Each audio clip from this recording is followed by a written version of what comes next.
Et mon père, quand il a vu qu'il ne pouvait pas s'entendre avec sa mère, avec un copain, ils ont fait de la laine à matelas. Et ils ont fait des matelas. Et voilà, puis après, il a commencé le dénénage. Tout simplement, acheter 4 pots par là, faire travailler à façon, vendre la laine, le cuir. Bon, il a commencé comme ça. Et, voilà. Et donc il s'est développé, et en 62, il a monté avec 2 associés un dénénage aux Escoussens. Et donc ils ont commencé là-bas. Puis au bout de 10 ans, c'était après 68, 70, il a acheté l'usine de l'Éclose. Et en 74, il a décidé de construire le Sébastopol. T'inquiète. Tu fais comme si ça y était Ouais, pas. exactement. Donc, si tu veux, les pots au départ, quand tu tuais le mouton, tu les séchais. Ok. Pour le conserver, tu les séchais. Donc, pendant 100 ans, ça a été comme ça. De D'accord. 1850 en 1960-70, ça a été comme ça. Puis après, certains pays, comme l'Afrique du Sud, les salaient et les séchaient. C'est ce qui est le meilleur système. De conservation. De conservation. D'accord. Et ensuite, c'est quand même beaucoup de travail de les saler et de les sécher. Ils ont calculé et on les a achetés ou salés à la main ou salés dans un tonneau. Pour nous, c'est quand même. Alors, ce qu'il y a, c'est qu'en général, tu mets un antiseptique très puissant, donc elle ne fermente pas, elle ne bouge plus. Seulement, tu ne peux plus les délainer avec notre système de fermentation naturelle. Donc, il te faut pas mettre, tu mets du sel et c'est tout. Et là, ça a été beaucoup plus compliqué au point de vue qualité de Pour les stabiliser, en fait. stabilisation. Ouais. Voilà. Donc ça a été une période et on a fini comme ça. Et ce qu'il y a, c'est que partout dans le monde, ils utilisent aujourd'hui des salés autonomes fraîches. Partout. Ça se fait comme ça. En France, c'est pareil, on fait partout. Si tu veux, en Angleterre, par exemple, c'était salé à la main. En France, c'était salé à la main aussi. Puis après, ça a été salé autonome, et puis voilà, ça va plus vite. Quoi. Ok. Et tu as. Voilà. Bon, ça c'était une leçon technique, on va dire. Voilà. Parfait. Alors, la première question, donc, est-ce que tu peux parler de l'histoire de ta famille et toi, comment vous en êtes arrivé à ce métier? Et voilà, mon père, il est né en 1925. Et à la fin de la guerre, donc il avait 20 ans, dans ma famille, on était tous bouchers. Ouais. Donc il a commencé la boucherie. Et puis il ne s'est pas entendu avec sa mère qui avait une boucherie. Mon grand-père était maquignol, lui, faisait du commerce. Et mon père, quand il a vu qu'il ne pouvait pas s'entendre avec sa mère, avec un copain, ils ont fait de la laine à matelas. D'accord. Et ils ont fait des matelas. Et à l'époque, c'était le début du chasseur français, et il le mettait sur le chasseur français pour la publicité, tu vois, bon, pour te dire. Et voilà, puis après il a commencé, évidemment, en voyant les gens, ce qui se passait à Mazamet, et comme il connaissait quand même la peau d'un mouton et tout, il savait ce que c'était, il a commencé le dénénage. Tout simplement, acheter 4 pots par là, et les faire travailler à façon, vendre la laine, le cuir, bon, il a commencé comme ça. Et voilà.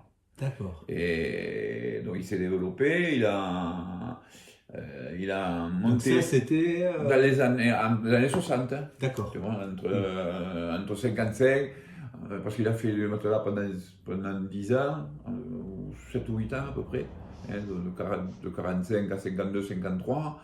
Puis il a commencé à trafiquer dans le lainage pendant 7 ou 8 ans. Et en 62, il a monté avec 2 associés un délainage aux Escoussens. D'accord. Voilà. Et donc, ils ont commencé là-bas. Puis au bout de 10 ans, c'était après 68, 70, il a acheté l'usine de l'Éclose. Ça fonctionne, ça marche. Il a acheté l'usine de l'Éclose dans la Gorge.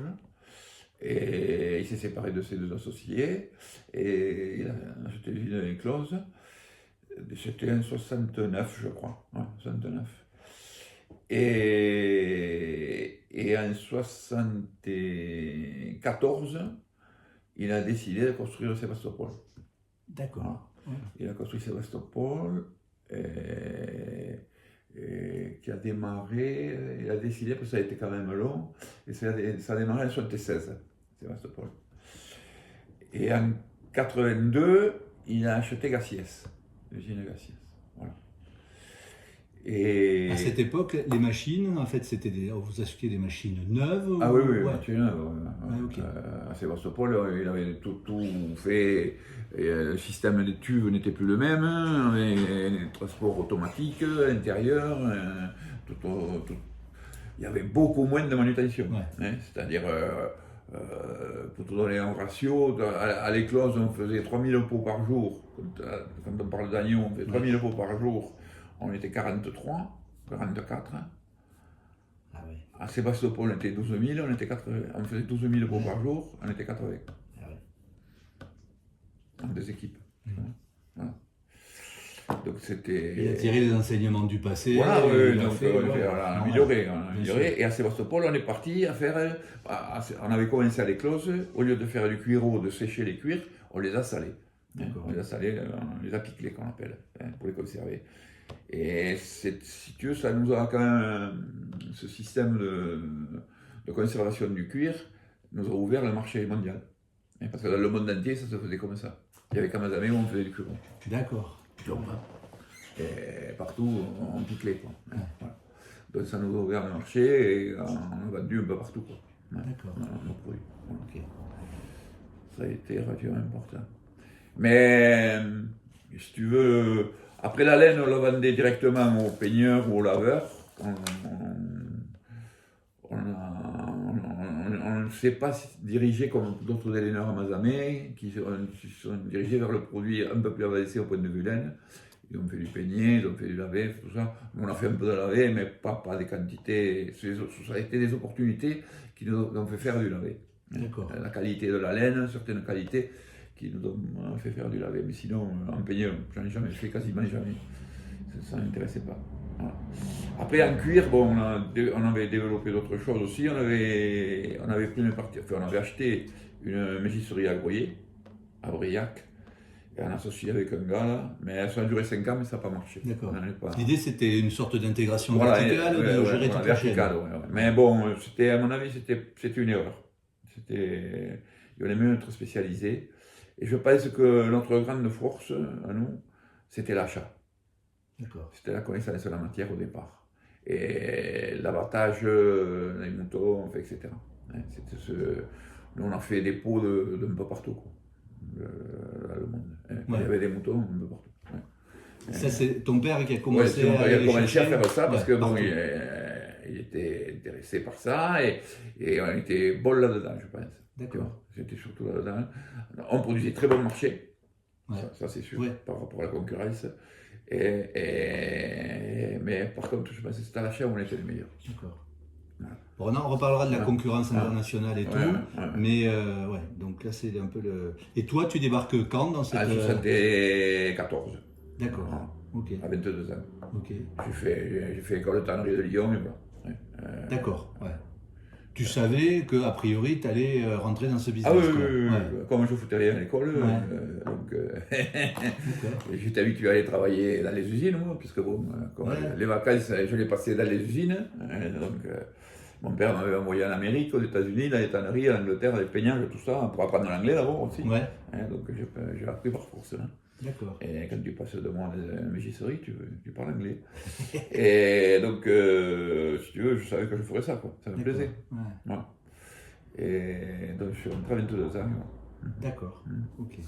Donc après, ton père, t'as bossé avec une partie de d'entrée, et mon père, on avait le bureau comme ici, à côté, là,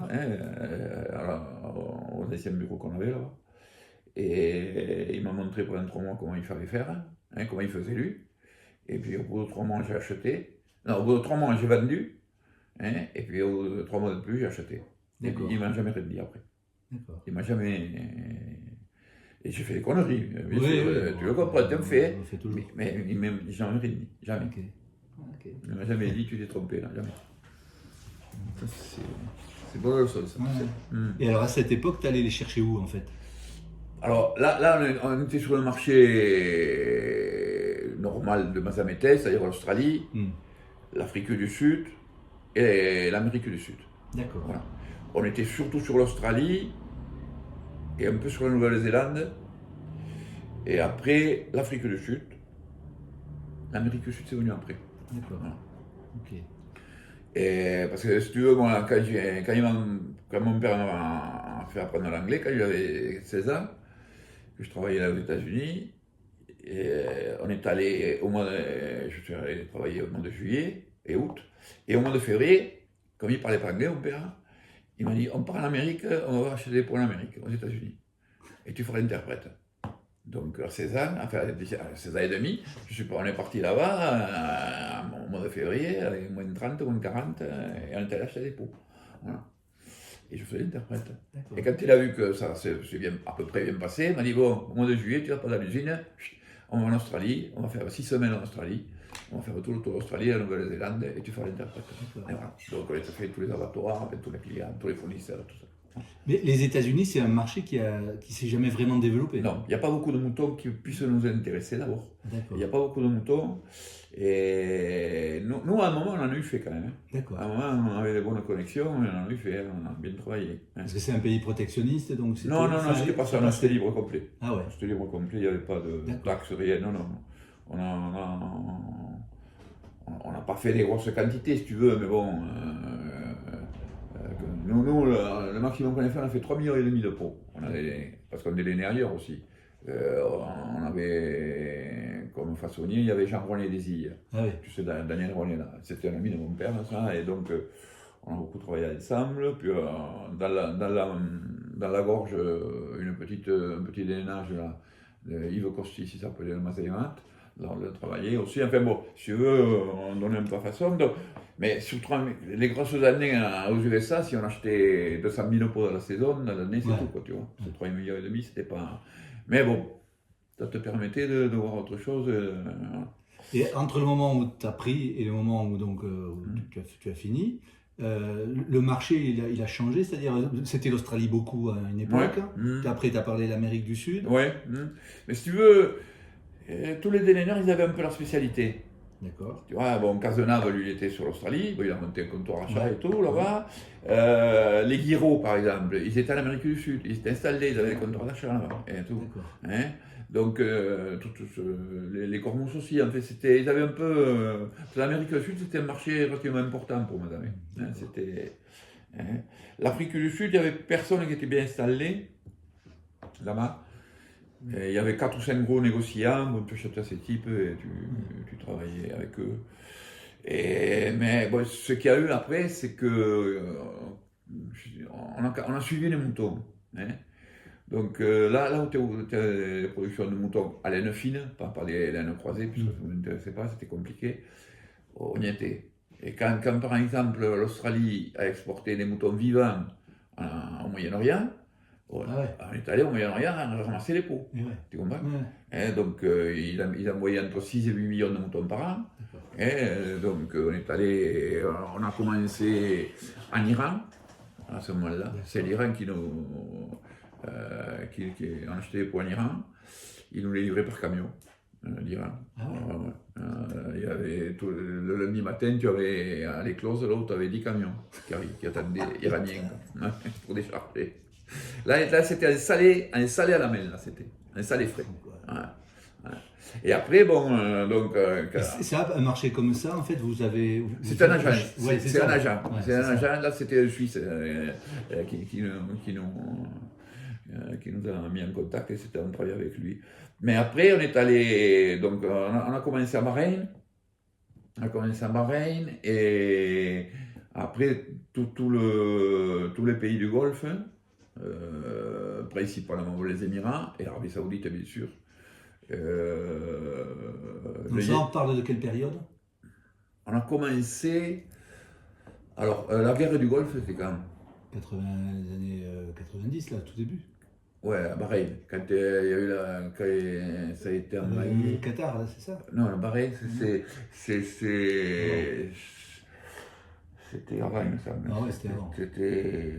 Puisque moi j'y étais la semaine avant qu'ils attaquent les Américains, je les ai vus, moi. Ah ouais. J'étais là, la semaine avant. Et on travaillait beaucoup à Bahreïn. Hein. Et alors, je te dis pas, il y avait une consommation de moutons hyper importante quand même. Donc on a commencé les années 75, 78 par là. Quand les bateaux sont arrivés là-bas. Dans un cas comme ça, bon, vous détectez le marché, ok. On allait voir les abattoirs. Bon, voilà, c'est ça. Après, il faut leur demander. Voilà, quelle est la commercialisation, comment ils l'ont. Ouais. Et alors, des fois, tu achètes directement à l'abattoir, mais très souvent, la peau, c'est un sous-produit. Hein. Donc, c'est comme les os, c'est comme les tripes, en fait, tout ça, les boyaux, c'est un sous-produit. Donc, il y a des négociants qui ramassent et qui les conservent. Parce que ça les embête, si tu veux, à l'abattoir, ça l'embête de traiter les peaux pour les conserver. Ouais. Donc tous les jours, le gars vient les acheter, les prendre et les conserve. Et en général, il les classait, enfin, il les classait, ou il te les vendait comme ça, et puis voilà. Mais souvent, c'était des négociants qui ont travaillé. Et après, on a eu des mecs qu'on a chargés de nous ramasser les peaux. Par exemple, à Doha, au Qatar, on avait un gars qui nous ramassait les pots pour nous. Et on avait monté un ramassage de pots à Dharam. Dharam, c'est au nord-ouest de l'Arabie Saoudite. Au nord-est de l'Arabie Saoudite. Parce qu'il y avait une grosse base américaine, là, donc le laboratoire était important. Et là, on ramassait les pots, on les faisait sécher, on les envoyait en Mazamé. Voilà. Mais par exemple, à Jeddah, là aussi, il y avait la Mecque, parce qu'on avait essayé de ramasser les pots de la Mecque, ils s'en tuent 1,5 million dans 3 jours. Hein. Non, mais bon, tu ne peux pas les ramasser, c'est pas possible. Il y en a trop. Il y en a trop, et ça pourrit trop vite, c'est trop compliqué. Mais enfin, il y avait un type qui en ramassait. Grosso modo, il fallait les traiter de suite. De suite. Ah, il faut les traiter, il faut qu'elles soient froides, et puis il faut les traiter. Parce qu'elles se sèchent après, et puis elles sèchent mal, et ça va pas bien. Donc il faut les traiter de suite. Et donc c'est... Juste une question, l'agent était responsable de la qualité si jamais il y avait... Si jamais ça arrivait et que c'était... On a eu beaucoup de problèmes. Ah ouais. Beaucoup de problèmes. Et si tu veux, ce qu'il y a, c'est que quand ils exportaient les moutons vivants, donc ils exportaient que ils n'exportaient pas d'agneaux, évidemment, ils exportaient que les moutons. Et on appelle ça des wethers en Australie. C'est des bêtes qui ont 4 à 5 ans, qui ont déjà produit de la laine, mais qui sont en bon état quand même. Hein, un mouton, tu le tonnes 6 à 7 fois. Ils sont des châtrés, c'est pas des béliers. Et donc tu le tonnes 6 à 7 fois.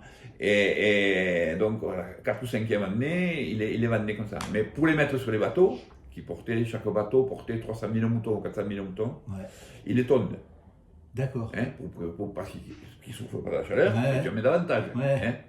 Et donc, il les tonnait, donc 3 semaines de voyage, et il les gardait, si tu veux, là-bas, entre 8 jours les premiers et 1 mois et demi les derniers. Donc, ils avaient 2 mois de pousse de laine. C'est-à-dire la laine était courte, quand même. C'était toujours des laines courtes. C'était pas des laines. Donc, il fallait un peu des mecs comme nous si tu veux, certains Cazenave, ils ne le faisaient pas. Tu vois, un Guiraud, Scand non plus. C'était pas leur style de peau, c'était pas des trucs qu'ils travaillaient. C'était compliqué au point de vue qualité, conservation, et au point de vue qualité laine, c'était pas extraordinaire. La grosse différence, c'est que ce que je te disais tout à l'heure, c'est les opportunités qui ont fait qu'on a lavé de la laine, tout ça, c'est que quand tu les tombes, le problème de la laine, c'est que tu as le mouton, il a les prés, il a les pailles, il a les moutons, des chardons, etc. Voilà. Donc là, tu les tombes, tu les mets sur le bateau, et tu leur donnes, rien que dans la nourriture, il n'y a pas de paille, rien. Donc la laine, elle est hyper propre. Donc tu la laves, c'est comme si c'était carbonisé. C'est comme si c'était parfait. Alors avec ça, on faisait des laines courtes, et avec Jacques Ragas, je ne sais pas si tu en parleras, on a fait des montagnes sur la Chine, qu'on a vendu à laver. D'accord. Des laines comme ça, courtes. Et à cette époque, la laine valait haute fin, parce qu'il y a toujours l'équilibre entre le cuir et la laine. Voilà. Alors, dans les moutons, la laine est souvent beaucoup plus de valeur que le mouton, parce que le mouton, il a davantage de défauts. comme ce sont des laines qui sont fines, le gros défaut quand sur des laines fines, c'est que le cuir, il est ridé, il a des rides. Je ne sais pas si tu t'as vu, c'est comme nous les vieux, quoi. C'est pareil, il y a des rides. Donc ça fait des rides, et c'est un gros défaut. De ça, tu ne peux faire que de la peau de chamois. D'accord. Donc la valeur, si tu veux, la valeur, ça valait 2 € la peau ou 3 € la peau, le cuir, hein. La laine, tu en avais pour 40 ou 50. D'accord. Donc ça, c'est dans le mouton. Et dans l'agneau, c'est souvent équilibré. D'accord. Suivant la qualité de l'agneau, suivant d'où ça vient, c'est souvent le même. Et ça, c'est pas le marché aussi. Ouais. Et parce que le cuir, ça fluctue toujours énormément. Hein. Le marché de la laine est beaucoup plus stable. Ça fluctue, mais pas dans les mêmes proportions, si tu veux. Moi, j'ai vu à qualité égale des cuirs d'agneau qui valaient. Ça se vendait à la douzaine, on vendait, comme les œufs. 120 francs à la douzaine à l'époque. Et je l'ai vendu 500 francs. D'accord. Tu vois, 4 fois, 5 fois plus. Hein. Et la laine, ça valait du simple au double, tu vois, ça pouvait faire. Hein, dans les grosses. Mais la laine, comme c'est un marché qui est mondialisé, avec des enchères tous les ans, et tout, donc on le sait, on voit ce qui se passe. Les cours sont. Ça monte ou ça baisse, mais tu le vois, le cuir, c'est plus compliqué. Et ça, c'est Londres qui donnait. Non, c'est l'Australie. Le cours de la laine, c'est l'Australie. Il y a des enchères en Australie que tout le monde suit. Et voilà, hein. Il y en a en Zélande aussi, mais comme ce ne sont pas les mêmes qualités, hein, puisque la Zélande, ce sont des races à viande, hein, la laine est croisée, donc c'est moins important. D'accord. Hein, voilà. Donc voilà. Et après, bon, dans nos pérégrinations au point de vue. Juste une question à ce niveau-là. Les achats, vous les faisiez en quelle monnaie? Dollar. Dollar. Tout. D'accord. Tout en dollar. D'accord. Donc après, vous vous couvriez parce que après. Alors, ça aussi, à une période, on se couvrait. Et puis, quand on a fait les comptes sur 3 ou 4 ans, on a arrêté les couvertures. D'accord. Complètement. Ok. Ouais. Moi, on vendait une petite partie de nos ventes se faisait en dollars. Par exemple, quand on vendait sur la Chine, tout ça, ça se faisait en dollars. Les cuirs, quand on vendait aux États-Unis, quand on vendait, on a eu vendu en Angleterre, après en Europe, c'était, quand il y a eu l'euro, c'était fini, mais après c'était en francs. Mais en général, on n'a plus couvert. D'accord. On n'a plus couvert. Okay. Et alors après, au point de vue pérégrination, le gros marché qu'il y a eu, c'est quand on est parti en Russie. Ouais. Acheter les peaux en Russie, parce que tout le sud de la Russie, le Kazakhstan et tout ça, il y a beaucoup de moutons quand même. Et il y a des moutons à laine croisée, mais il y a quand même des moutons à laine fine. Hein. Donc ça commence à s'ouvrir avant que le mur tombe de Berlin, on a commencé à acheter. Mais surtout, on achetait des peaux, mais surtout on achetait de la laine.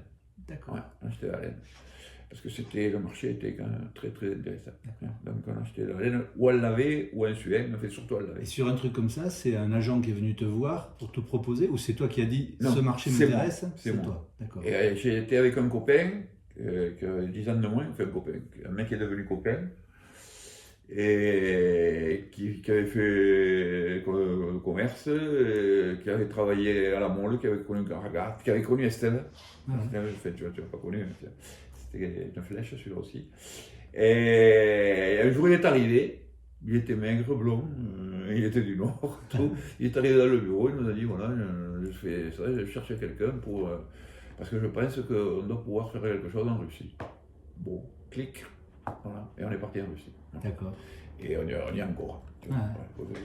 Ah ouais. Ouais. Ben, bon, alors si tu veux, ça a été une grosse expérience. Ça. Ouais. Bon, là, on a défriché le marché et tout, et d'apprendre la Russie, d'apprendre comment ça fonctionnait et tout. Puis c'est tellement vaste.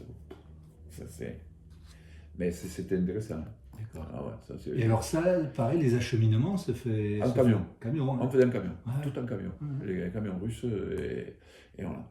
Et après, si tu veux, ça a été de plus en plus compliqué de racheter des pots et on leur a vendu. D'accord. On leur a vendu des pots finis et voilà. Et on leur a surtout vendu du cuir fini. Principalement, c'est quasiment le seul pays au monde qui l'utilise pour faire la double rechaussure avec la laine. Tu vois, pour faire ça, c'est ça, tu vois. Ah ouais. Voilà, on faisait ça. Tu le mets à l'intérieur des souliers pour tenir chaud. Sibérie. Mais on a eu vendu jusqu'à... On a fait... Attends, combien on a fait? Je sais plus. On a fait 1,5 million de mètres, hein, je crois. Fait, c'est des chiffres... Et on a monté l'usine en Chine pour ça. D'accord. Parce que bon, quand on le faisait faire, parce qu'on n'a pas d'usine, nous, il te faut produire... C'était à l'époque, les Portugais le faisaient. Et nous, on a monté une usine en Chine. Au départ, c'était pour délainer des peaux courtes d'Australie. D'accord. Des peaux qui gazaient, le type jeté là-bas, en Australie. Mais ici, avec ça, vous l'avez fait parce que vous aviez la pression économique, c'est-à-dire vous demandez de baisser les prix, ou parce que vous avez voulu vous rapprocher quand même des sources? Non, c'était à cause des prix. D'accord. Parce que, par exemple, quand tu achetais au Moyen-Orient, tu avais des peaux qu'il n'y avait rien. Qu'est-ce que tu en faisais? Si tu les délainais, ça coûtait plus cher que donc on les a envoyés là-bas pour faire ça. D'accord. Et si tu veux, on l'a commencé en Yougoslavie, à en faire. D'accord. Parce que la Yougoslavie, c'est à l'époque de Tito. Ouais. Il était bien branché avec le marché russe. Ouais. Et donc, il faisait les pots, et il envoyait les pots pour faire les chaussures en Russie. Donc, on a commencé là-bas, on a vu comment ça se passait. Et comme c'était quand même très compliqué, pour nous, il fallait être branché, là, il fallait être branché avec, je sais pas si tu te souviens, un mec qui s'appelait Doumeng, le milliardaire roux. Ouais, je vois bien. Voilà, il fallait passer Jean-Baptiste. Ouais, Jean-Baptiste. Il fallait passer par lui. Alors bon, on a dit, on n'a pas besoin, c'est bien, on n'a pas besoin de lui. Ouais. Bon. C'est vrai que ça t'ouvre des portes, mais en fait, tu peux quand même te les ouvrir tout seul. Mais quand tu montes comme ça, donc tu dis une production en Yougoslavie, c'est-à-dire... Non, là j'ai envoyé les pots, il me sortait le produit fini. Voilà. Il travaillait à façon. Bon, j'ai compris, j'ai vu. Bon, le Portugal, c'était trop cher. Donc, on est parti en Pologne. Mais bon, ça marchait, mais pas trop. Et puis on a dit, bon, il n'y a qu'un endroit, il faut aller en Chine. Ouais. Et on est parti à Chine dans les années 90, par là, 92, avec Jean-Marie Béziat. Tu vois qui c'est Béziat, il vend des meubles à l'ancienne truc de la Bessin. Oui, d'accord. Voilà. Lui aussi, c'est un comptoir. C'est un courtier en cuir. Tu peux aller le voir, lui. Tu viens de ma part. Ouais. Et puis ça lui plaira, ce truc-là, ce que tu fais. Et donc, on a monté une usine en Chine où on délainait les peaux trop courtes au sulfure et on récupérait le cuir, en piclé, on l'amenait ici, on le vendait ici. Et après, on a fait... Ça, c'était où en Chine? À Tianjin. D'accord. À Tianjin. Et on a fait Pékin. Et après, on a dit, il faut qu'on fasse la double chaussure parce qu'on avait le marché en Russie qui se développait. Ouais. Tu vois, et on le faisait là-bas. Et on achetait les peaux en Australie. On a envoyé des pots qu'on achetait au Moyen-Orient et les pots que j'achetais en Amérique du Sud. D'accord. Voilà. Parce qu'en Amérique du Sud, là aussi, j'ai commencé plus tard. J'ai commencé en 98. Et je suis allé là-bas avec Henri Castagnier. On est allé. Et ma femme, et sa femme, on est allé, parce qu'il avait son fils qui travaillait dans un peignage. D'accord. On est allé en touriste, puis le truc m'a pris, puis bon, j'ai vu qu'il y avait des pots quand même, je savais qu'il y avait des pots, mais le marché n'était pas très bien développé, pas très bien organisé. Alors je suis revenu, j'ai chopé un mec là-bas, juif évidemment, il dit, tu peux travailler avec les juifs là-bas. Et ça s'est bien passé, on a commencé à acheter, mais là c'est moi qui achetais en direct. D'accord. On faisait le tour des abattoirs. Ok. Voilà. Donc on faisait 3000 km. En Patagonie, on faisait tout le sud, toute la Patagonie, et voilà, on achetait, et lui il les récupérait, il me les emballait, il me les envoyait. Voilà. Donc là, dans les abattoirs, il te faut tout prendre. Il faut prendre les courtes, les longues, les agneaux, les petits, les grands, il faut tout prendre. Donc il fallait s'organiser pour tout utiliser. Voilà. Et donc je travaille un peu dans les pots, mais on travaille dans la laine encore avec ce même mec, enfin, avec son fils, bien sûr, il a 90 ans. Voilà. Donc c'est pour ça qu'il me fallait quelque chose pour utiliser ces peaux courtes, ces peaux laine courtes, et le marché c'était la Russie. D'accord. Voilà. Donc c'est pour ça qu'on a beaucoup travaillé en Russie et qu'on avait monté ce truc en Chine. Et alors la Chine, quand tu montes un projet comme ça, tu t'appuies... Ils avaient 51% les Chinois. D'accord, ok. Donc alors le problème, en général dans les régions, ils veulent garder la main. Quoi. Voilà, mais partout. De toute façon, Airbus, il y a Tianjin qu'il faut, Et c'est 51% de la Chine. Et, bon, et tu le vois d'ailleurs, ils le sortent, leur avion à eux, c'est la copie d'Airbus. Voilà, ils ont une ou deux générations de retard, mais la chaîne est longue et dans pas longtemps, ils sont au même niveau. Ils sont au même niveau et à 52% du prix. Tu comprends? Ouais. Et Airbus à Toulouse, ils sont moi je le vois. Parce que nous, à notre petit niveau, c'est ce qui est arrivé. Tu es obligé de leur donner la technique. Parce que l'avion il ne vole pas, mais nous les postes, ça ne sort pas propre, c'est pas bien. Hein? Donc Max il était gentil, tout ça, et au bout de 10 ans, ils m'ont dit, ou je sais pas, on est resté 12 ans, Jean-Marie te le dira. Et ils nous ont dit, bon, il y a des taxes sur les pots quand tu les importes maintenant. En gros, ils vont payer des taxes. Comme il c'est 10%, oh, ça va, on dit que ça et puis après, bon, ça a été 50, et puis ils m'ont expliqué que c'était fini. D'accord. Donc, il fallait qu'on parte. Donc on est parti, on est allé en Serbie. D'accord. J'ai cherché un truc. On va revoir la Serbie, mais en Chine, toi, t'envoies des mecs à toi ou... Au départ, il y avait un mec à moi, oui. D'accord. Il y avait un mec à moi. Donc tu avais formé des gars ici? Non, c'était un type qui connaissait. Un intermédiaire? Non, un type c'était un ancien de chez Cazenave. D'accord. Et Jeannot... oh putain. Il est mort. Je te retrouve. Et donc, lui, il avait la technique, si tu veux. Donc, on l'a envoyé là-bas pendant les 6 mois pour mettre au point. Et puis après, on a formé des mecs là-bas, des Chinois, là qui étaient responsables de la qualité quand même. C'est ce que je voulais te dire, parce que du coup, tu n'avais plus l'œil. J'avais plus l'œil là-bas. Et Jean-Marie Blésiat, c'était lui qui allait tous les mois et demi. Il allait là-bas pour surveiller, pour classer, pour réceptionner, etc. Voilà. C'était organisé comme ça. Et il chargeait les containers, et nous avons emmené les containers ici de produits finis. D'accord. Voilà. Et dans le business, juste, alors c'est intéressant parce que les Chinois, vous aviez quand même accès un peu aux chiffres, ou ils pouvaient vous la faire à l'envers, il fallait vraiment... Non, c'est-à-dire on avait un prix de revient. D'accord. On avait un prix de revient et... Vous connaissiez les quantités qui rentraient, donc Oui, les quantités, on savait les prix qu'on payait. On produisait, si tu veux, à moitié prix que ce que tu pourrais produire en Europe, en Pologne. D'accord. À moitié prix. C'est-à-dire, ça coûtait, je me souviens, ça coûtait $2,80 le mètre carré, et en Pologne, ça coûtait 6. Tu vois. Bon, après, c'est monté un peu doucement, mais enfin, bon, on les payait, les ouvriers, on les payait 80 €. Ramener en euros, ça faisait 80 € par mois. 48 heures, hein. D'accord. D'accord, il en fallait 2 pour...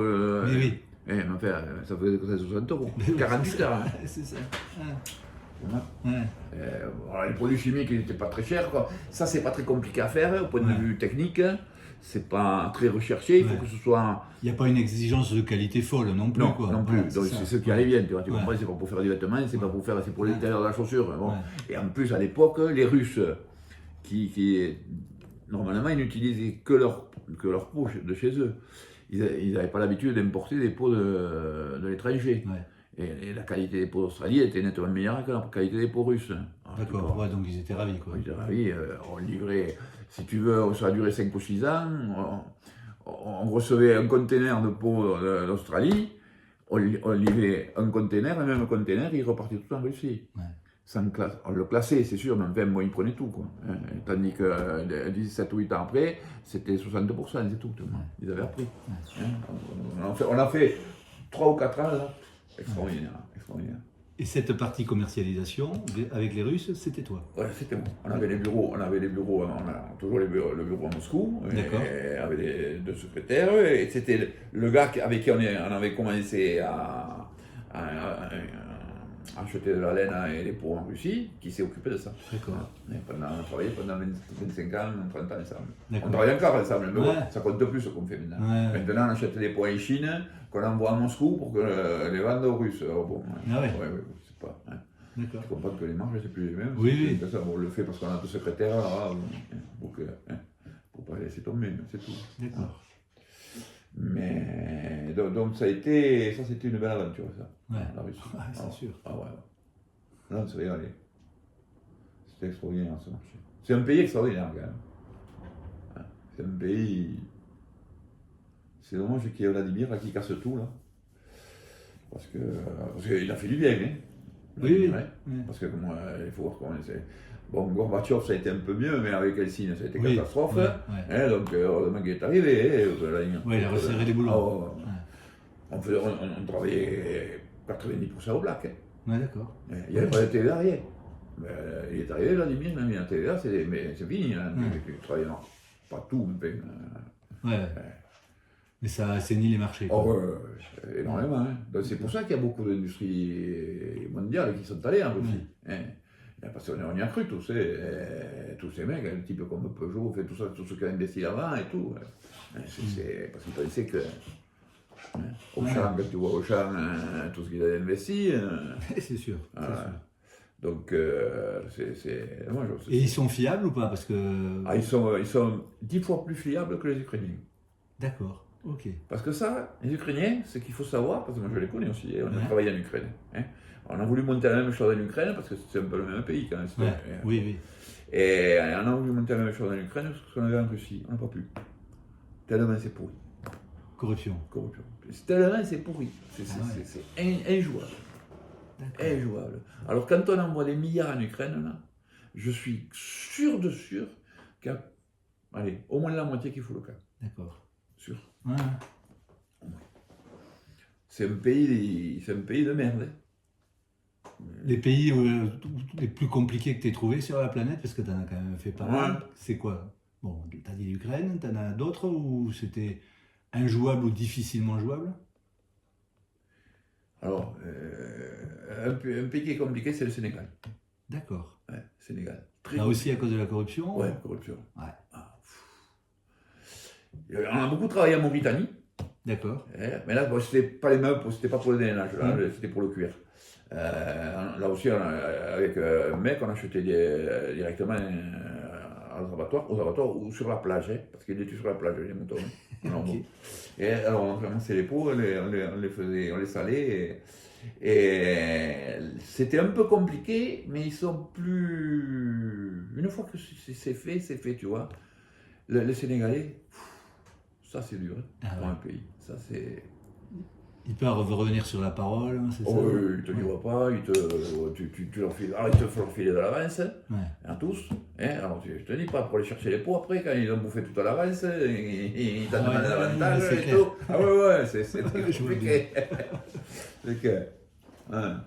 Non, après, le plus pourri c'est l'Ukraine, pour moi. Non, après la Russie, quand tu es habitué, après tu travailles normalement et tout. Non, je te dis, c'est le Sénégal après.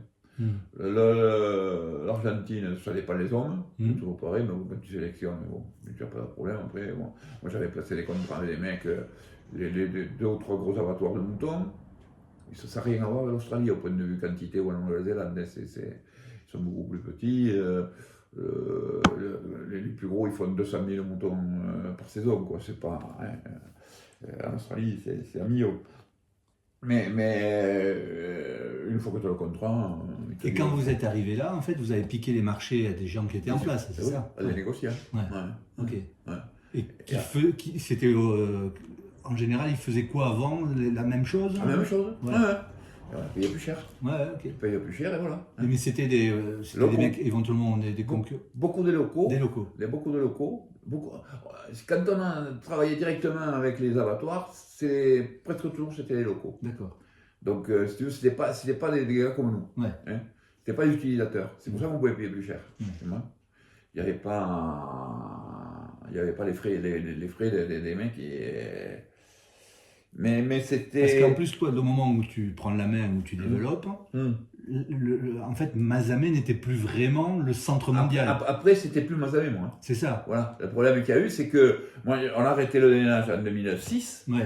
Mais de 2004 à 2006, on ne les dénénait quasiment plus. On faisait de la fourrure, on préparait des pots pour faire de la fourrure, pour faire ça, pour faire d'autres trucs. Voilà, etc. Mais en 99, à la grande inondation, on a arrêté Gassiès. Donc il ne me restait que Sébastopol. Et Sébastopol, la production, au lieu de faire 12 000 agneaux, on en faisait 6 ou 7 000 pour la moitié. Tu vois. Donc je l'ai vu, j'ai vu que ça partait de partout.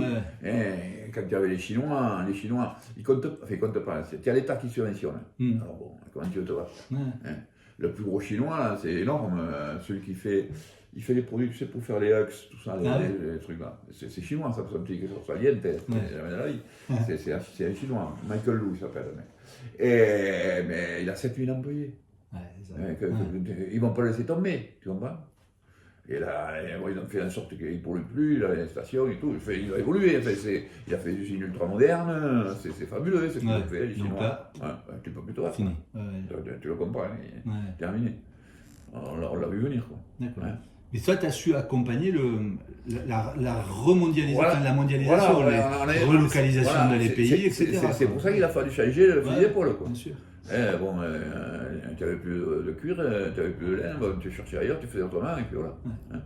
Et après, donc, je t'ai interrompu à ce moment-là, tu disais que tu repartais de Chine, tu allais en Serbie. Oui, je suis allé en Serbie, on a monté une usine en Serbie. Enfin, oui, on a monté une usine en Serbie. Elle y était déjà, mais on a acheté les machines et tout.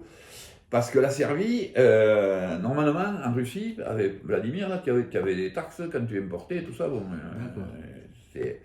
qui n'étaient pas très importantes parce que bon, tu te rajoutes toujours un peu, mais en fait, en Serbie, il n'y a pas de taxes.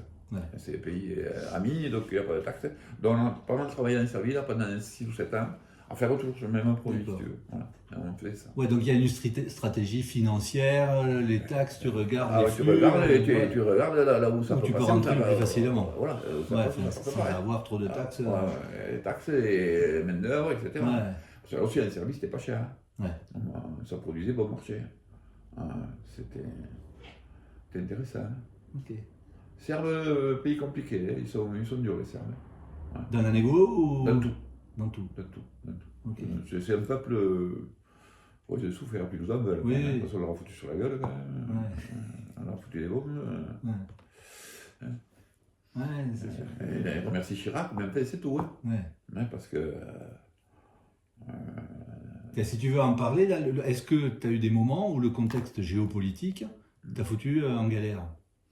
Ah oui, des fois oui. Là, par exemple, la Serbie, quand l'Europe a bombardé, les Américains et tout, heureusement que nous, les bombes, ils les ont jetées dans la forêt, ils n'ont pas jeté sur les gradins et tout, et sur les ponts, et bon, ça nous a servi à nous.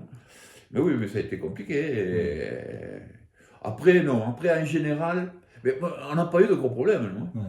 Si tu veux, bon, il y a eu la guerre quand on y était à Bahreïn, quand ça a été envahi par. C'est les Irakiens qui avaient envahi, non, ou les Syriens, je ne sais plus, qui avaient Bahreïn, qui l'avaient envahi. Ouais, parce que le Qatar c'était. Non, c'est les Américains qui sont arrivés et qui les ont foutus dehors. Ouais, c'était les Irakiens, je crois. Je ne sais plus. Bon. Et donc là, évidemment, tu t'en vas, tu attends que ça passe, bon, c'était vite fait, c'était pas un problème. Mais aujourd'hui, bon, la Russie, bon, nous on a quand même des problèmes parce qu'on ne peut pas se faire payer. Donc on est obligé de passer par la Chine. Notre bureau reçoit le fric, et il paye en Chine, et la Chine nous l'envoie à yuan. Sur nos comptes en France. D'accord. Donc c'est toujours un peu compliqué. C'est pas. Tu reçois les paiements, mais tu n'as pas tous les documents exactement. Bon, c'est quand même plus. Non, mais après, non, en général, on n'a pas eu de. Non. Le Chili, à l'époque, je ne travaillais pas quand il y a eu le bordel avec Allende et tout ça. Non, on n'a pas. Non, c'était. Le contexte géopolitique. Ça a été rarement embêtant. On ne s'est jamais fait coincer, si tu veux, dans des trucs. Non. Puis on était quand même relativement léger. Bon. C'est sûr qu'en Chine, on avait investi, en Serbie, on avait investi, mais bon, c'était pas quand même les sommes. C'était pas les usines neuves, c'était pas bon. Et les machines, elles venaient en général c'était de la seconde main d'ici? Oui, seconde main d'ici. En Chine, seconde main d'ici. Ils avaient fait les tonneaux là-bas, mais après toutes les machines, c'était Dominique Sirvin qui avait monté les séchoirs et tout. Ils ont mis, Et. Sur ce marché de la machine, là, qui c'est qu'il y avait en fait Ben, tu en avais des mecs. Tu avais Marceau Maric. Bon, ils l'ont fabriqué, mais il en avait tout le truc. Tu avais. Comment il s'appelle celui qui faisait les machines à peler là-bas, à Roussillon. Carillon Il y avait Carayon qui avait des machines d'occasion tout le temps. Carayon et l'autre, oh putain, il fabriquait des machines appelées, les peleuses automatiques. C'était le copain de mon beau-père, de Thierry Colombier. Ah ouais. Ouais, il y a encore là-bas. Mais si tu avais quelques mecs qui avaient toujours quelques machines et tout ça, à l'époque. D'accord. Et donc oui, on avait trouvé la machine pour... Et puis moi, Donc là, à aujourd'hui, le marché du délainage, il est où? il n'y en a plus, ça n'existe plus. Ça n'existe plus. Non. Ok, Non, on n'en a plus. On n'en a plus. d'accord. Si tu veux, tu tolles le mouton, Ouais. hein, Ouais. avant de le tuer, Ouais. hein, tu récupères la laine mérinos, parce qu'aujourd'hui, le mérinos, ça vaut, en suin, ça vaut entre 4 et 5 dollars le kilo. D'accord. Tu vois. Un mouton australien ou argentin, il fait entre 5 et 6 kilos, les châtrés. Hein, voilà. Donc tu fais entre 20 et 30 dollars de recette. Et quand tu le tues, le cuir, tu le jettes. Tu le détruis. Ah oui. Hein. Ça vaut plus rien. D'accord. Hein. C'est qualité, Oui, là, parce que oui, c'est bien la sûr. fine, je te dis, Ouais. le cuir vaut rien, c'est ridé, c'est bon rien. Voilà. Et donc ça n'existe plus le délainage. Tu le délaines, alors ça n'existe plus le délainage, type Mazamé. Hein, Oui, oui. évidemment. Après tu délaines des peaux, certaines peaux au sulfure, là ça continue. En En Chine, Nouvelle-Zélande, Nouvelle-Zélande. en Nouvelle-Zélande, c'est le marché numéro 1 mondial. Mais plus ça va, plus dans la période des agneaux, par exemple, les gens font de la décoration. Vous D'accord. savez, la laine pour faire Ouais. donc, de plus en plus. Enfin, encore, ils en des laines, c'est le marché numéro 1 mondial. Après, tu as certains pays, comme l'Angleterre, qui ont des laines encore. Il y en Dans a- quel coin? Où c'est? Hein? Où c'est qu'ils font ça, en Angleterre? Oh, c'est un peu n'importe où. Ah ouais, d'accord. Il n'y a pas de centre, si tu veux. Il y a certains, sur les abattoirs qui l'ont des laines pour D'accord. qui ont les piquets. Ou sinon, bon, il y a des négociants qui le font. D'accord. Ouais. Après, tu en as. En Russie, tu n'en as pas. Enfin, je ne connais pas. Hein, parce que tous les mérinos russes, bon, ils sont utilisés pour faire la double face, principalement. Mhm. Et la double chaussure accessoirement. L'Afrique du Sud, c'est pareil, c'est le même principe, c'est que des mérinos. Donc, après, tu as les glovers dans les peaux à cuir. Alors là, bon, là, c'est sûr que c'est fait avec du sulfure.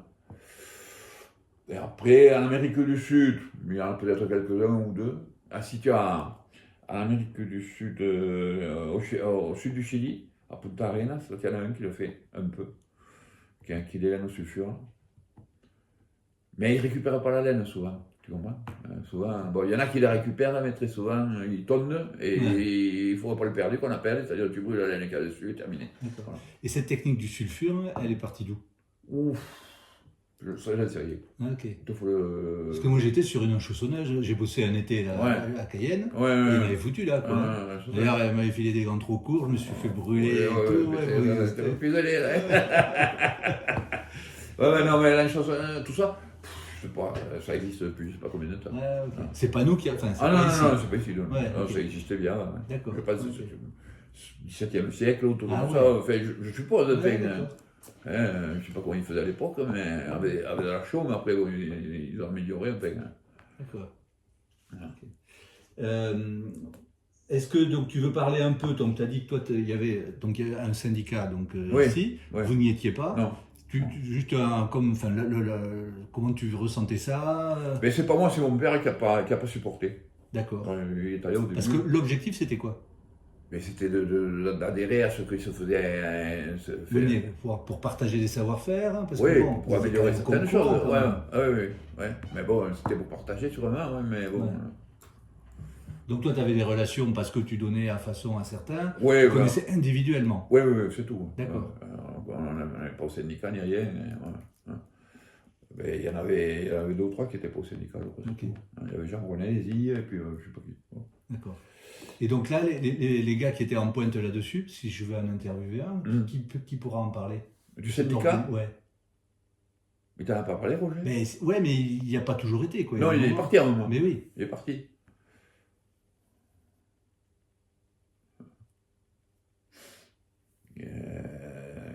Cormous, il y était quand même. Ok. À mon avis, Faut que je regarde dans l'interview s'il en parle. C'est pas moi qui l'ai interviewé. Ouais. Cormous, il y était.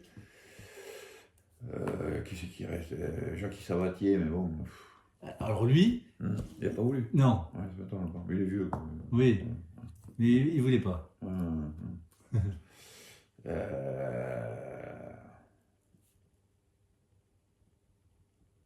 Qui c'est qui a un gros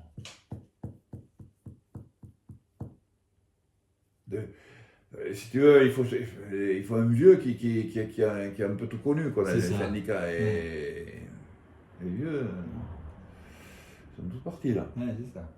À part le vieux Roger. La mauvaise graine, ça ne marche pas. Hein. Putain, tu sais que c'était la guerre, non? Ah ouais? Ah, c'était. Mais si tu veux, il nous a fait un coup une fois, bon, c'est pas passé quoi. Ah ouais. Il nous a fait un coup. Ils avaient acheté, quand il y a eu la guerre de Suez, il y a eu un bateau, le Kilara il s'appelait, qui a été bloqué sur le canal pendant 2 heures. Un bateau plein de peau. Oh, à l'époque, il n'y avait pas de containers.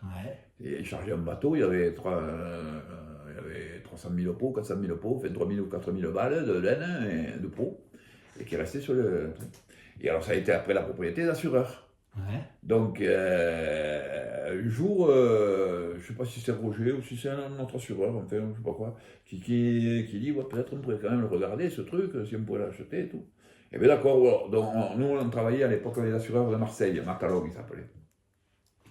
Et on a dit bon, on essaye par eux de l'avoir, et Roger essayait de l'avoir par son assureur à lui, enfin bon.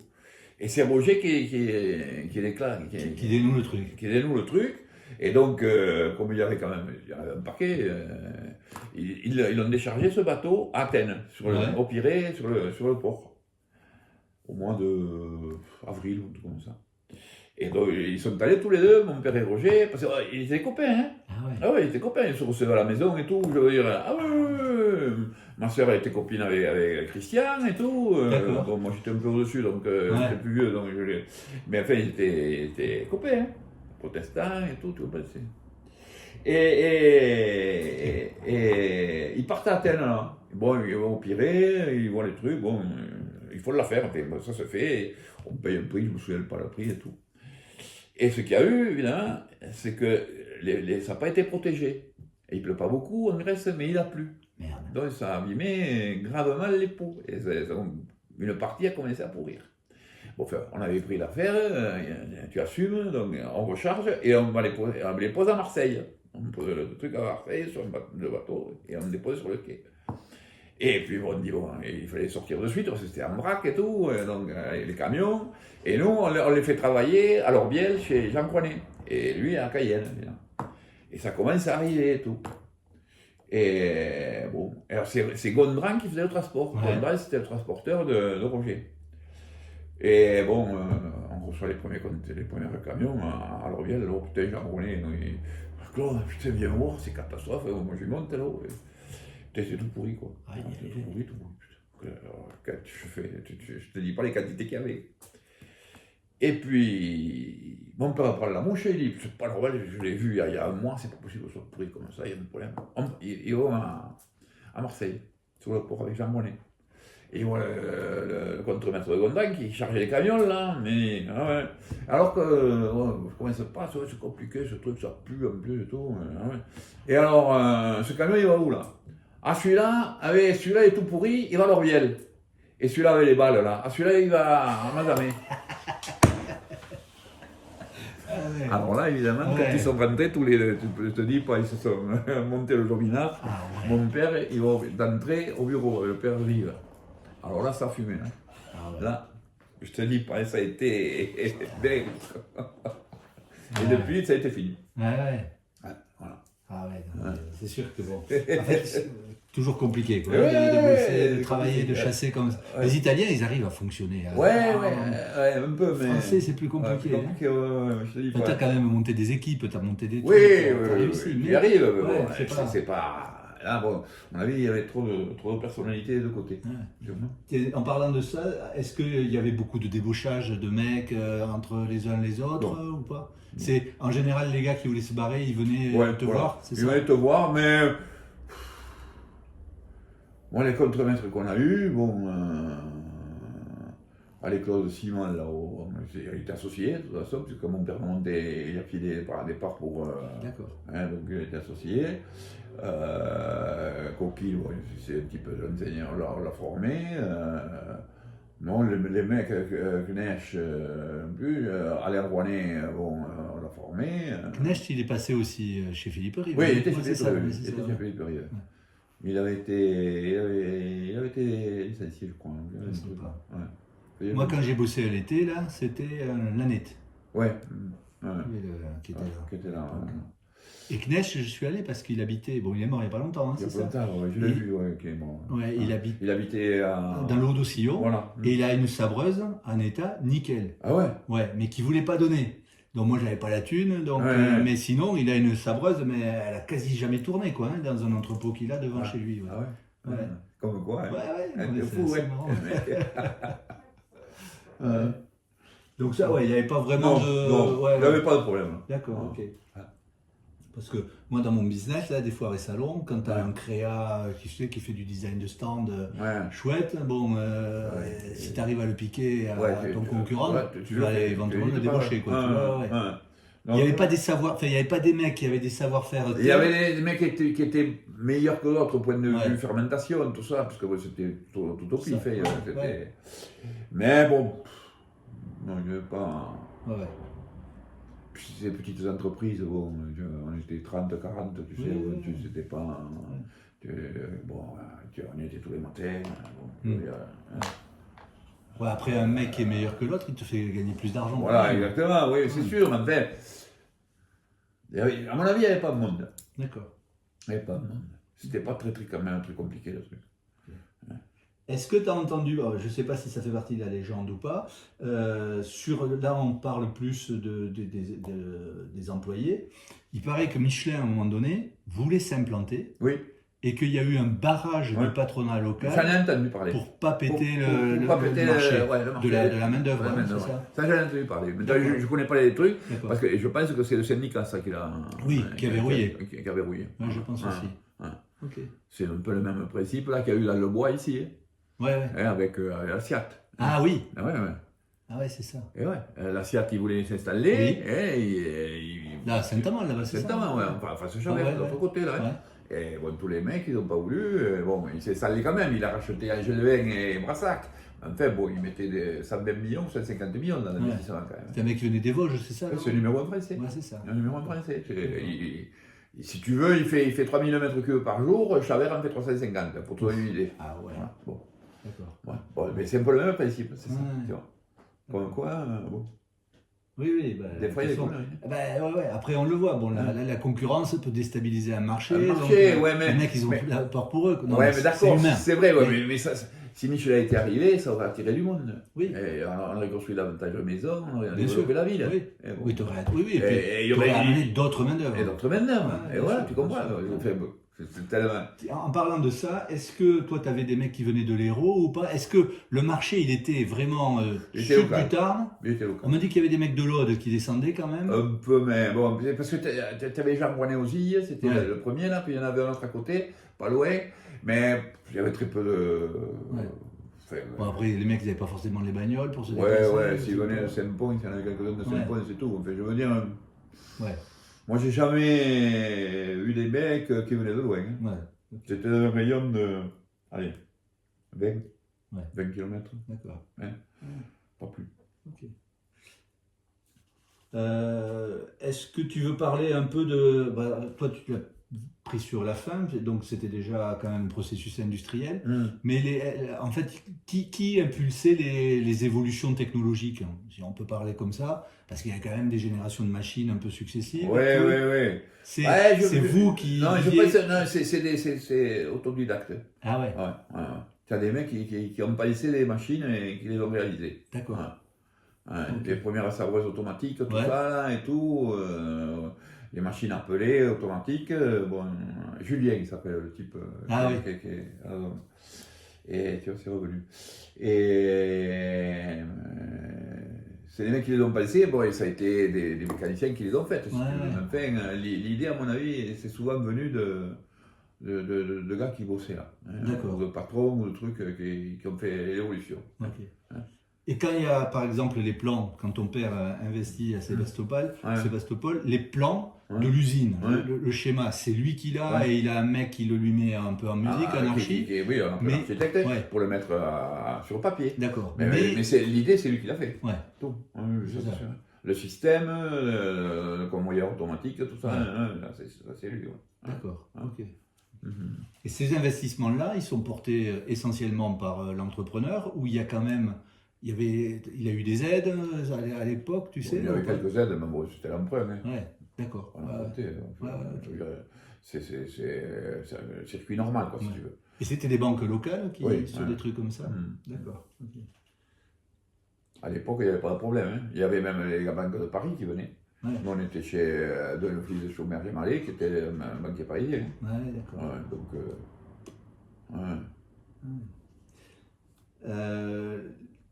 Les conditions de travail. Aujourd'hui, tu n'aurais pas un mec qui le ferait. D'accord. Et tu les as vus, tu l'as vu comment c'était. Dans les études. Après, bon, c'est vrai que. Il faut les améliorer, les conditions. Ouais. Et ça n'a rien à voir avec quand on a commencé, non? Mais c'est quand même. C'était dur.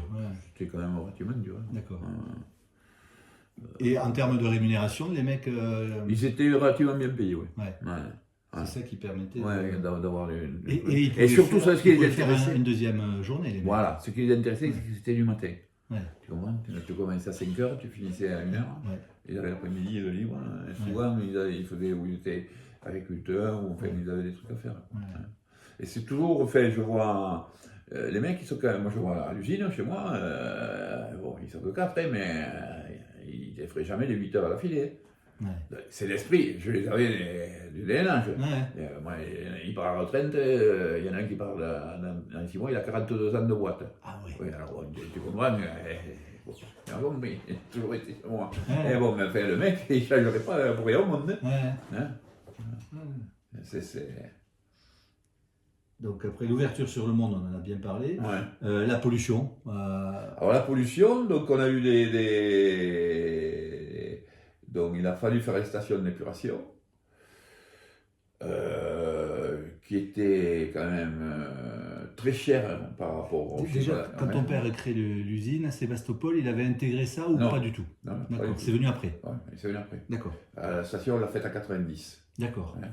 Parce que le problème qu'il y avait, c'est qu'on n'était pas très performant au point de vue efficacité. D'accord. Et ça a été un peu compliqué, il a fallu qu'on soit là-bas de Mazamet, le Karim, là, tu sais, qui réussissent, parce que, comme tu as dit, Canal, il y avait beaucoup d'eau. Nous, là, à Sébastopol, c'était 3000 cubes le jour. À dépolluer, tu te rends compte? C'était énorme. Alors l'investissement a été très important par rapport au chiffre d'affaires de l'usine, c'était colossal.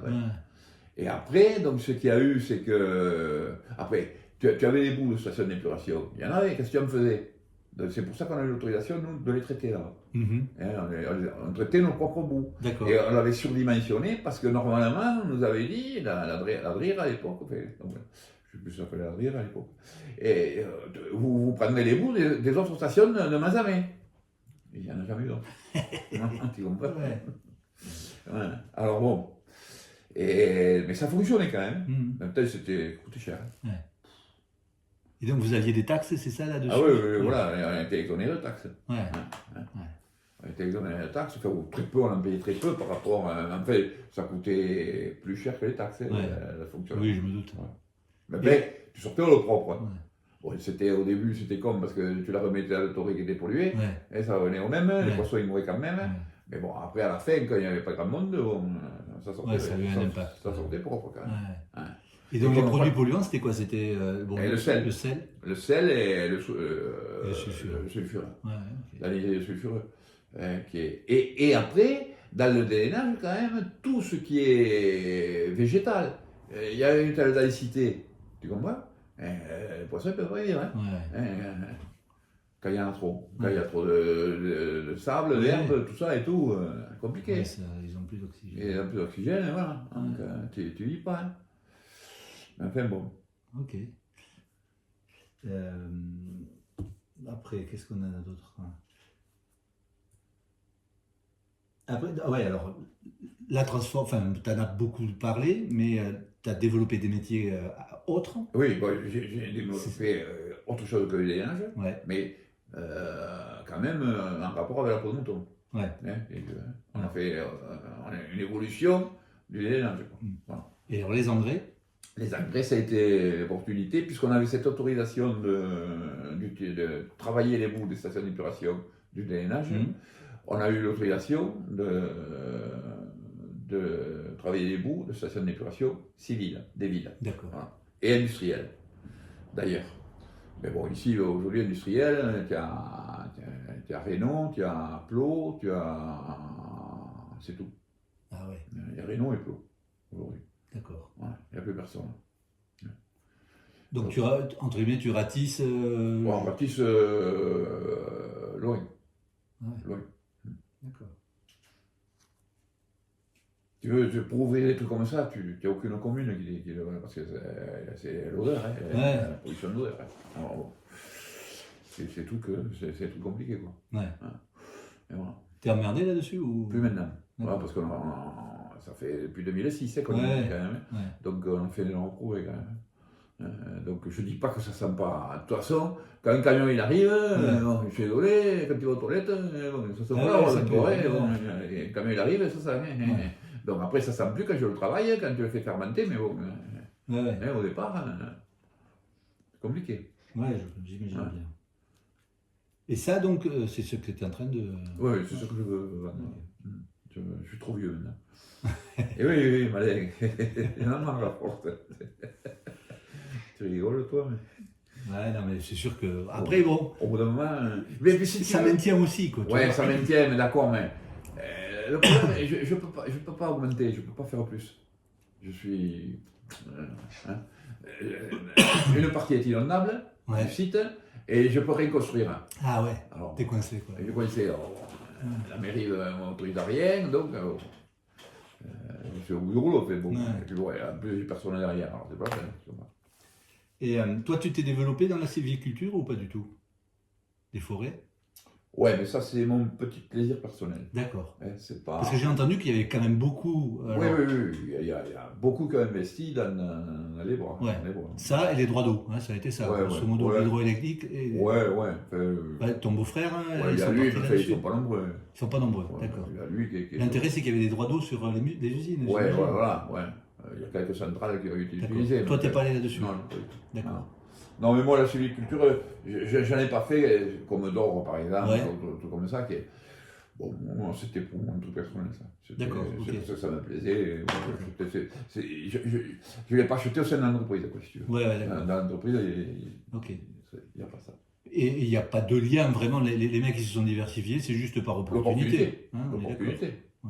Dans les années 60, il y a eu le Fonds forestier national qui a dit qu'il fallait planter des résineux, et ils ont donné des aides, et les gens ont suivi, ils ont eu raison, c'était intelligent. Bien sûr.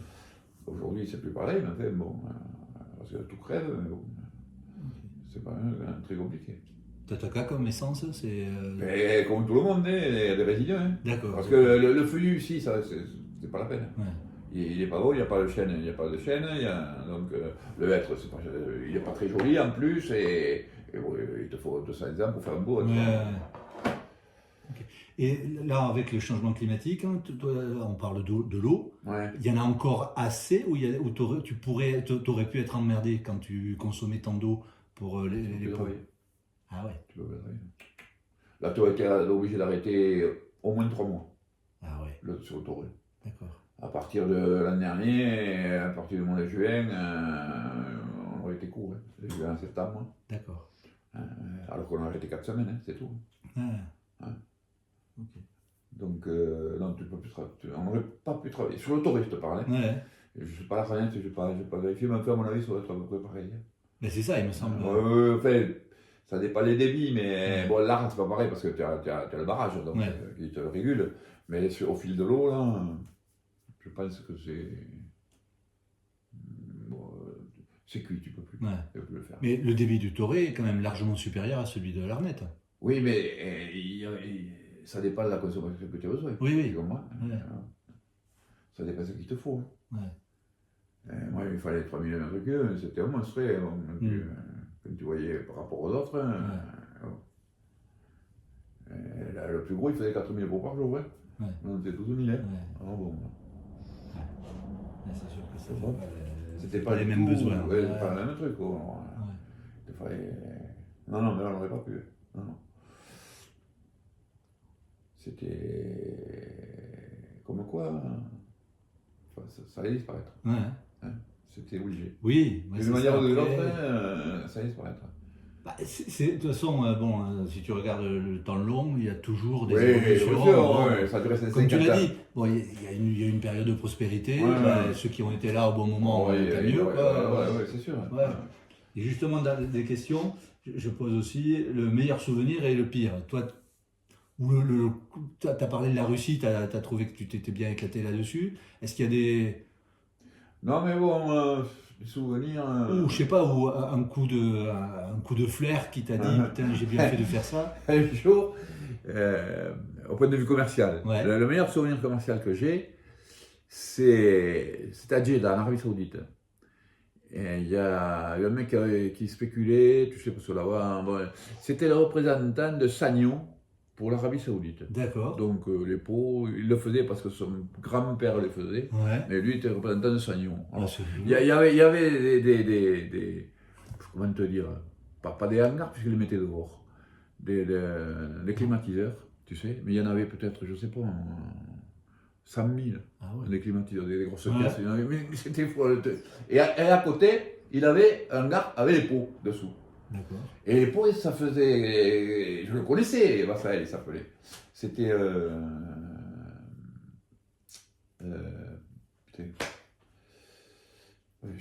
Ça a sauté. Et je le connaissais, il m'avait vendu un peu, mais pas beaucoup. Enfin, bon. Et c'était limite au point de vue conservation, puis il avait 4 ans, les plus vieilles, tu sais, une grande pile. Alors ça faisait comme... de faire la pile, de faire 100 mètres de long, 15 mètres de haut, 50 mètres de large, quoi, des pots. Et mise, tu sais, bien chose, on aurait dit des écailles de tatou. Tu sais, là, on aurait dit un gros tatou, énorme tatou. Putain, j'arrive là, le hangar, il m'a quand même Maxou, là. Moi, je fais semblant de me regarder, mais je savais ce que c'était, puisque oui, j'en avais acheté. Et puis, donc, il me prend manger, on m'a mangé assis comme là-bas, tu sais, par terre et tout, là, tu manges. Et puis on commence à parler, on boit un thé, on boit 2 thés, et puis il me dit le prix qu'il veut, enfin bon. Et lui, toi, tu avais un prix en tête aussi, tu savais. Et il les vendait à la douzaine, celui-là aussi. Ah ouais. Il les vendait à la douzaine, parce que normalement, on les vendait à la peau. Il m'a dit, c'est 34 $ la douzaine. Je m'en souviens. Bon. Moi déjà, c'était haut, je pouvais passer. Donc, je marchais, j'ai dit non, monsieur Vassal, c'est 30 $, vous rendez compte, puis son billet, et tout. On me filait à 32 $.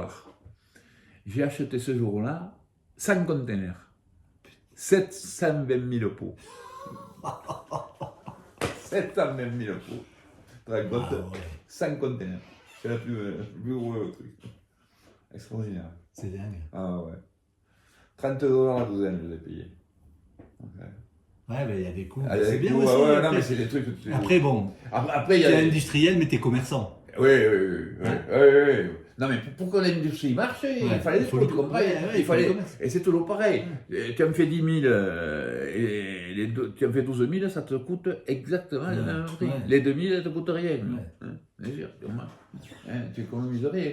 C'est fabuleux. Le risque de ce business ou l'opportunité, c'est de bien acheter, bien vendre. Non, la vente, c'était moins... Entre nous, si tu veux, il n'y avait pas... On savait les prix qui se vendaient, tout ça et tout. Il n'y avait pas une grosse différence. C'était pas énorme. C'est sûr que tu avais des trucs que tu négociais mieux, tu avais des clients spéciaux, tout ça. Mais sur l'ensemble, on avait des gros clients du Nord en laine, ils payaient le même prix à tout le monde. C'est ça. 10 centimes après. Hein. Donc c'était, pour moi, je pense que le gros truc. Vous étiez un peu comme les producteurs de lait, vous étiez un peu tenu par les prix des acheteurs. Voilà, je savais à peu près. Bon. Ouais. Si tu veux, tu avais des qualités de laine, la fine, la croisée, l'agneau, les moutons. On savait, on parle de microns, hein, le 23 microns, 60 mm de long, ça valait 18. Et bon, quand ils te le payaient 18-10 parce que c'était toi ou 17,90, mais bon, ça valait pareil. C'était pas. Non, c'était l'achat. Et l'achat, surtout, je pense que la grosse force de mon père, c'était de connaître la peau. Ouais. De connaître la peau, connaître le mouton, connaître. Oui, mais après, il t'a formé. Ouais, voilà, non, mais c'est lui, tu comprends. Et on allait partout, il y avait des moutons. Ouais. Tu comprends. On n'était pas cantonné qu'en Australie et tout. Je me souviens, en Australie, c'est quasiment la même race, tout, mais pas tout à fait. Dans le Western Australia, elles sont plus fines, les agneaux sont plus fins parce que les mérinos sont plus fins, les béliers, et les agneaux sont plus fins, ils sont plus légers au point de vue cuir. Tu as des qualités plus spéciales. Et ils étaient, les mecs à Mazamet, les Fremantle, on appelait ça, parce que le port c'était Fremantle, le groupe, la grosse ville c'est Perth. Et on appelait ça les Fremantle, les Fremantle, on j'aime pas et tout. Et par exemple, le gros avantage, quand tu les mettais en cuiro, les cuirs, ils étaient légers, ils étaient maigres, tu sais, ça se voyait de suite que c'était Fremantle. Tu les mettais en piclé, ça se voyait pas. Ah ouais. Alors, moi, tous les Fremantle, tu vois. Ben ouais. On achetait 80% de Fremantle. Okay. Tu avais des trucs comme ça, quoi. Il y avait des opportunités, mais après, parce que Et donc, à cette époque, les débouchés, donc tu as dit la laine, c'était le Nord. Oui, c'était parti. Et nous, à cette époque-là, pendant 20 ans, on a eu. Grouillet, ils nous ont boudé parce que, si tu veux, il y avait une mafia, c'est ceux qui nous ont fait un peu bouger, il y avait une mafia des courtiers en cuir. D'accord. Type Robert Manaclet. Et donc, tu classais tes cuirs à sec et eux, ils te les achetaient. Et les achetaient, ils avaient principalement pour les grouiller, toi, parce que ça ne s'exportait pas, ces cuirs. Et ils ont vu qu'en faisant de pique, on allait exporter ailleurs. Donc, ils les auraient plus pour eux. Donc, ils ont dit, abonnés, on n'y fait pas d'offre. D'accord. On n'achète pas de piquelés. Et puis, surtout, en cuiro, c'était un peu compliqué pour savoir si les lots étaient jolis et tout, parce que tu vois pas bien. Le piquelé, c'est comme ça, tu vois tous les défauts. N'importe qui peut classer. Et un classeur de cuiro, c'est quelqu'un d'important dans une usine. Nous, c'était des femmes qui classaient les piquelés, c'était pas de problème. Et ça, et alors, bon, de suite compris, tu parles. Mais on a réussi à vendre à Solofra. Solofra, c'est à Naples. D'accord. Au sud des tailleurs, truc de chaussures, ils font de la chaussure. Et c'était un peu le même style que Grouillet, tu vois, mais ça commençait à se développer dans les années 70, là, ça commençait et tout. Et on a bien travaillé à Naples par l'intermédiaire d'agents ou de négociants. D'accord. Parce que c'était tenu par les juifs napolitains là-bas. D'accord. Et ils venaient à Mazamet et je leur vendais, quand ils venaient, je leur vendais 10 camions de picle. Quand ils venaient des montagnes de picle. Et on envoyait tout ça à Naples là-bas. Et eux là-bas, ils se le démerdaient pour se le vendre dans des petits magiciens. Ça, c'est l'organisation italienne. Voilà, italienne. C'est ça. Mais là, pendant 20 ans, je te dis pas. Ok. Alors moi, je sais pas, tu as connu Jean-Pierre Favre? Non. Non, tu n'as pas connu. Il y avait Dominique Frédéric aussi, tu l'as pas connu? Non. Il est celui-là, il existe, Jean-Pierre il est mort, le pauvre. Mais c'était des types, ils avaient un négociant. Oui, ça pourrait être intéressant de l'interviewer, là, Dominique Frédéric. Dominique, ouais. Okay.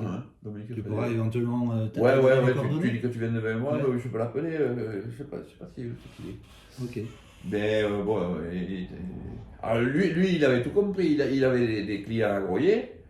Mais il avait aussi un négociant à Naples. Il avait tout compris, le père Frédéric, parce qu'il était beau, le père. Donc c'est lui qui t'a amené le contact ou c'est toi qui... Non, c'est lui qui m'a amené le contact. D'accord. Mais parce qu'on a fait du piquelé, si tu veux. Sinon, il n'achetait pas des cuiros, il en avait essayé des cuiros, mais c'était pas connu. Tu voyais rien. Mais lui, il était négociant en cuir, donc il l'a fait un peu à la... Non, il a été agent. Il prenait une commission. Ah oui, d'accord. On le payait 2%. D'accord, ok. Dommage. Et il avait fait venir son type, là. Non, mais c'était... Non, après des mauvais souvenirs, bien sûr, on en fait, quoi. Ça a été plus dans les processus industriels, des trucs perdus, des choses comme ça. Comme ça, ou les incendies, Ouais. on a foutu 2 fois le feu quand même. Ouais. Alors, une fois à Beaumont, et une fois à Garciès. Donc c'était. Ouais. Non, après, mais pour moi, ça a été C'est une aventure énorme, quoi. un métier extraordinaire. Ouais. Qui t'a ouvert sur le monde, c'est ça, quoi. Ouais. Je rien. De Mazamet, pouf, t'es parti de part. Quand on me dit, mais tu es commerçant international, mais il faut faire aussi. Ah bon. Ouais. Je dis rien, tu dis, il faut voir passer pour un con. Ouais. L'avion, tu le prenais comme une voiture. Ouais, ouais. Je veux dire, 120 jours par an, j'étais au dormant. 120. Ton père, lui, c'était bateau à l'époque, non? Non, c'était avion. Déjà avion. Parce que La première fois qu'on est Cazeneuve allé en m'a dit, Australie. lui, bateau. Non. La première fois qu'on est allé en Australie, on est parti donc avec UTA. Ah ouais. À l'époque, Ouais, on avait ouais. UTA. Donc j'avais 16 ans là. Ouais. On a mis 36 heures pour arriver à Perth. 36 heures. Ouais. On est parti de Paris, Première escale. Rome. Ouais. Là, on est parti Karachi, Ah ouais. Colombo, Saigon. Et Putain. on était le seul avion civil. Hein. Il n'y avait que les Américains. Et Saigon. Et il me semble qu'on a fait un autre spot. On a fait Singapour peut-être et Perth. Ah ouais, 36 heures. Singapour peut-être. Hein. Et en rentrant, on rentre par le tour du monde. Il me fait faire. On rentre, on est en Nouvelle-Zélande après. Et on rentre par Tahiti. Ah ouais. La correspondance, on ne l'a pas eu. On passe un jour à Tahiti. Bon. On n'a pas gueulé. Lui, roubaix un peu parce qu'il n'était pas. Et ça nous a décalé. On arrive à Los Angeles. On rentre par Los Angeles. Et ça nous a décalé à Los Angeles. Là aussi, un jour de plus. Et là, c'est encore une fois UTA qui payait. Alors là, bon, on est allé à Disney. C'est ça, ils venaient de le faire. On a fait Hollywood, on a fait tout le Bataclan. Et on est rentré. C'est tout le monde. Non, mais à 16 ans, c'est fabuleux. Moi, c'est ce que je trouve aussi passionnant quoi, dans ce business, c'est ce que ça vous a amené d'ouverture sur le monde. Quoi. Incroyable. Tu voyais du monde de partout. Et tu connaissais du monde de partout. Mais ouais. Quand tu faisais la foire à Paris, c'était fabuleux. Ah ouais. Parce qu'à l'époque, c'était. Ah oui, la fameuse foire. Alors, la foire du cuir à Paris, au mois de septembre, c'était hyper important. Hein. Ah ouais. Ah ouais, mais tu voyais du monde de partout. Le monde entier était là. Hein. Ouais. Bon, après, c'était à Hong Kong, si tu veux. Mais bon, il a fallu aller à Hong Kong. Mais à Paris, c'était fantastique. Hein. Ah ouais, c'est Hong Kong ensuite qui a c'est Hong Kong qui a pris la suite. Ouais. Mais mon père, on a fait les 30 ans de la ferme au Sofitel en 85. Hein, je te dis pas la fête qu'on a fait. 400. Ah ouais. 400. C'est génial, mais c'est bien. Ouais. Mais c'est aussi, toi, moi, c'est mon métier, c'est aussi fait pour ça. Tu oui. rencontres des gens, voilà, tu vois, l'humain, quoi. Je veux dire, tu sers des pognes, tu déconnes, tu fais la fête, c'est ça aussi, quoi. Super. Bon, allez, hein, je pense. Merci en tout cas.